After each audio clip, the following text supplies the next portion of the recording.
Hey everybody, it's your boy That Garrett Guy. You guys remember that Justin Bieber documentary, Never Say Never? Well, many believe there would never be another Deadpool film, nor another Wolverine movie, but here we are. I watched the first two Deadpool movies back in high school, and to be honest, I only kinda like them. The humor is very much that meta-ironic Rick and Morty style that's taken over pop culture, really for better or for worse. Honestly, I can barely remember anything about Deadpool 2. And Deadpool 1 was kinda ruined for me thanks in no small part to a based as fuck review by the YouTuber ER. Okay, enough about that, let's talk about Deadpool and Wolverine. I'll go over the plot the best I can without spoiling it for you, but that's what TikTok and Twitter are for. One last thing. If you want to go brainfuck yourself, go Google the cast list if you haven't already. We start right after the events of Deadpool 2, where Wade tries and fails to join the Avengers. Why is he rejected? Well, he's fucking Deadpool, that's why. 6 years later, Wade's relationship with Vanessa falls apart, and he's working as a depressed car salesman. During his birthday celebration with some old favorites making appearances, Wade is kidnapped by the TVA from Loki. They try to recruit him, and he's all in until he finds out they are going to nuke his timeline. Wade says fuck that, steals a timeline travel device or whatever, and kidnaps another universe's Wolverine to replace the one that died in Logan. The TVA then drops both of them in a place called The Void, which is basically where all the 2000s era Marvel characters went. From there, Deadpool and Wolverine fight to save their universes from destruction.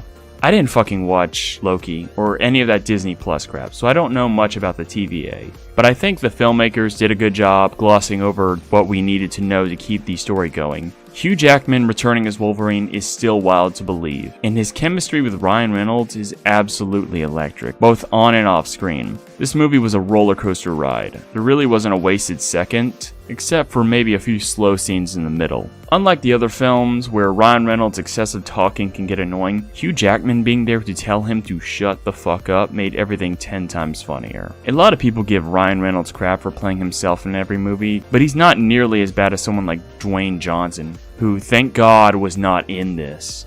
I saw the trailer to Red One before this movie started, and I wanted to leave the theater for a vasectomy to avoid plaguing another generation with another 30 years of The Rock's career.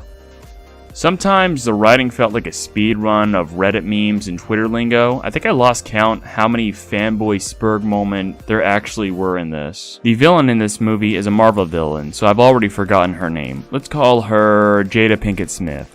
Yeah, Jada Smith was pretty lame and only served to move the plot along, with another villain, Mr. Paradox, filling in the rest. To wrap it up, Deadpool and Wolverine not only delivered on the hype but exceeded my expectations. It felt like the chaotic, irreverent breath of fresh air that the MCU desperately needed. And the mix of humor, action, and meta-commentary made this film stand out in a sea of superhero fatigue. If this movie is any indication of where the MCU is heading, especially with Robert Downey Jr. potentially coming back as Doctor Doom, then we're in for a hell of a ride. Thanks for watching, everyone. Don't forget to smash the subscribe button like She-Hulk smashed Matt Murdock. Catch you in the next one.